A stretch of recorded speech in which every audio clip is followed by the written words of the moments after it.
Hello, my fellow Americans,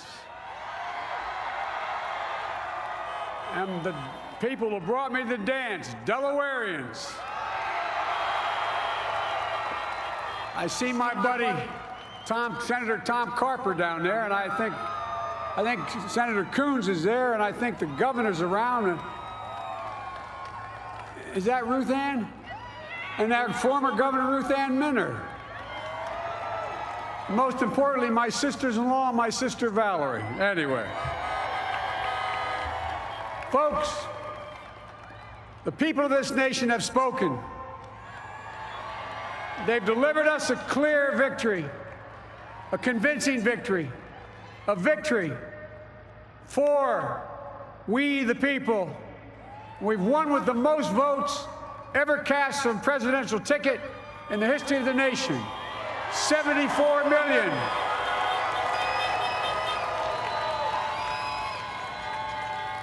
What I must admit has surprised me. Tonight, we're seeing all over this nation, all cities and all parts of the country, indeed across the world, an outpouring of joy, of hope, renewed faith in tomorrow, bring a better day. And I'm humbled by the trust and confidence you've placed in me. I pledge to be a president who seeks not to divide, but unify, who doesn't see red states and blue states, only sees the United States, and work with all my heart, with the confidence of the whole people, to win the confidence of all of you. And for that is what America, I believe, is about. It's about people, and that's what our administration will be all about. I sought this office to restore the soul of America, to rebuild the backbone of this nation, the middle class, and to make America respected around the world again, and to unite us here at home. It's the honor of my lifetime that so many millions of Americans have voted for that vision. And now, the work of making that vision is real. It's a task, the task of our time. Folks, as I said many times before, I'm Jill's husband. And I would not be here without her love and tireless support of Jill, and my son, Hunter, and Ashley, my daughter, and all our grandchildren, and their spouses, and all our family. They're my heart. Jill's a mom, a military mom, an educator. And she has dedicated her life to education. But teaching isn't just what she does, it's who she is. For American educators, this is a great day for y'all. You're going to have one of your own in the White House. And Jill's going to make a great First Lady. I'm so proud of her.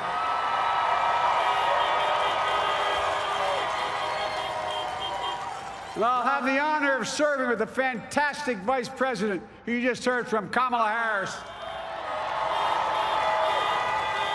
who makes history as the first woman, first black woman, the first woman from South Asian descent, the first daughter of an immigrant ever elected in this country.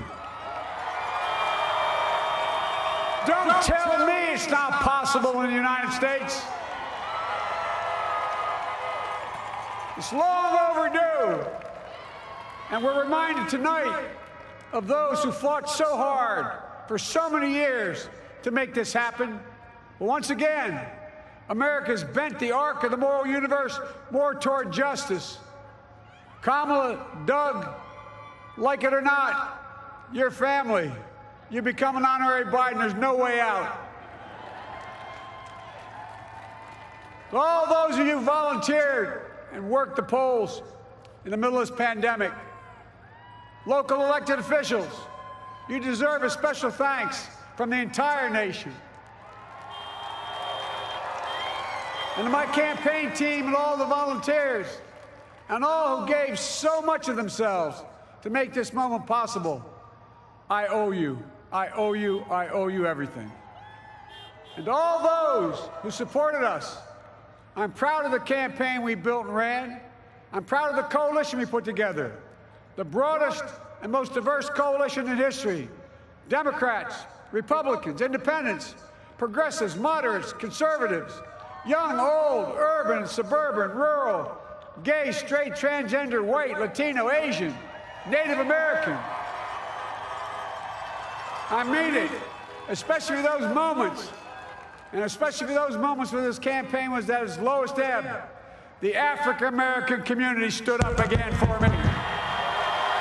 You've always had my back, and I'll have yours.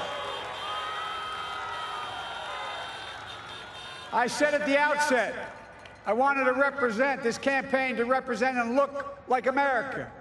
We've done that. Now that's what I want the administration to look like and act like. For all those of you who voted for President Trump, I understand the disappointment tonight. I've lost a couple times myself, but now let's give each other a chance. It's time to put away the harsh rhetoric, lower the temperature, see each other again, listen to each other again. And to make progress, we have to stop treating our opponents as our enemies. They are not our enemies. They are Americans. They're Americans. The Bible tells us, to everything there is a season, a time to build, a time to reap, and a time to sow, and a time to heal. This is the time to heal in America.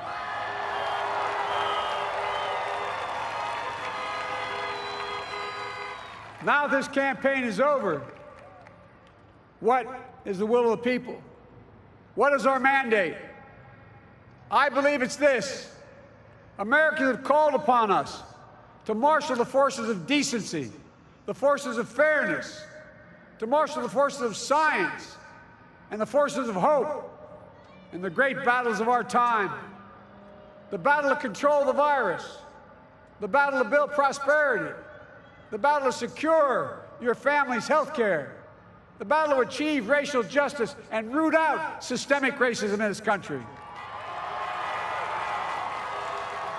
and the battle to save our planet by getting climate under control,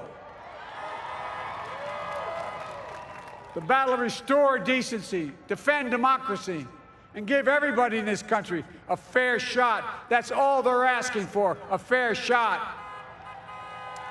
Folks, our work begins with getting COVID under control. We cannot repair the economy, restore our vitality, or relish life's most precious moments, hugging our grandchildren, our children, our birthdays, weddings, graduations, all the moments that matter most to us, until we get it under control. On Monday, I will name a group of leading scientists and experts as transition advisors to help take the Biden-Harris COVID plan and convert it into an action blueprint that will start on January the 20th, 2021. That plan will be built on bedrock science. It will be constructed out of compassion, empathy, and concern.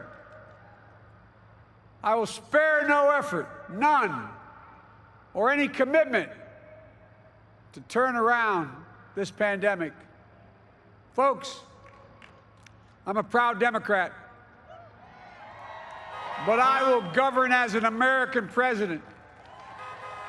I'll work as hard for those who didn't vote for me as those who did. Let this grim era of demonization in America begin to end here and now.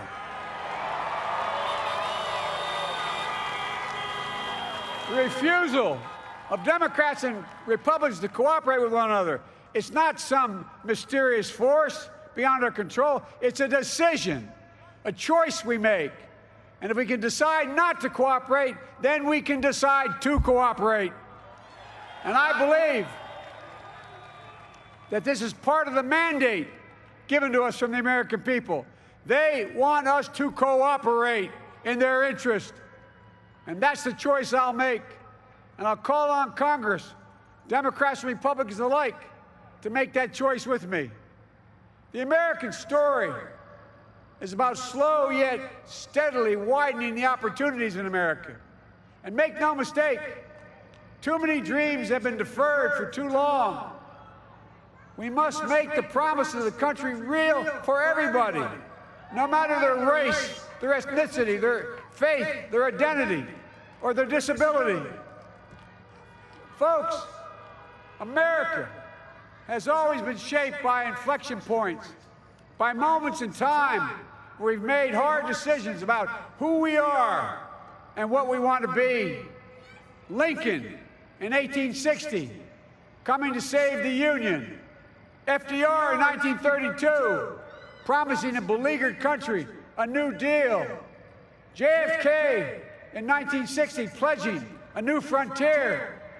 And 12 years ago, when Barack Obama made history, he told us, yes, we can. Well, folks, we stand at an inflection point. We have an opportunity to defeat despair, to build a nation of prosperity and purpose. We can do it. I know we can. I've long talked about the battle for the soul of America. We must restore the soul of America. Our nation is shaped by the constant battle between our better angels and our darkest impulses. And what presidents say in this battle matters. It's time for our better angels to prevail. Tonight, the whole world is watching America. And I believe at our best, America is a beacon for the globe.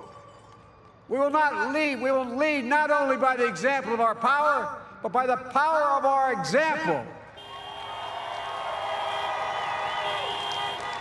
I've always believed, many of you heard me say it, I've always believed we can define America in one word: possibilities. That, in America, everyone should be given an opportunity to go as far as their dreams and God-given ability will take them. You see, I believe in the possibilities of this country.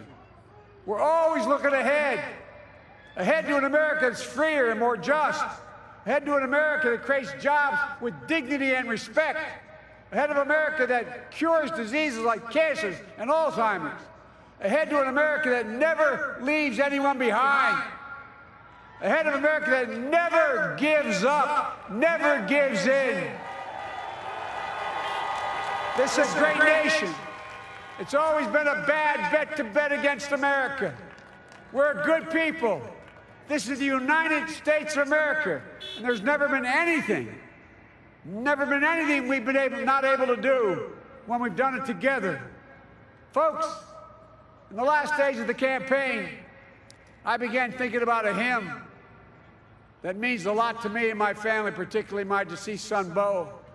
It captures the faith that sustains me and which I believe sustains America. And I hope it can provide some comfort and solace to 230,000 Americans who've lost a loved one to this terrible virus this year. My heart goes out to each and every one of you. Hopefully this hymn gives you solace as well. And it goes like this: and he will raise you up on eagle's wings, bear you on the breath of dawn, and make you to shine like the sun, and hold you in the palm of his hand. And now together, on eagle's wings, we embark on the work that God and history have called upon us to do, with full hearts and steady hands, with faith in America and in each other, with love of country, a thirst for justice.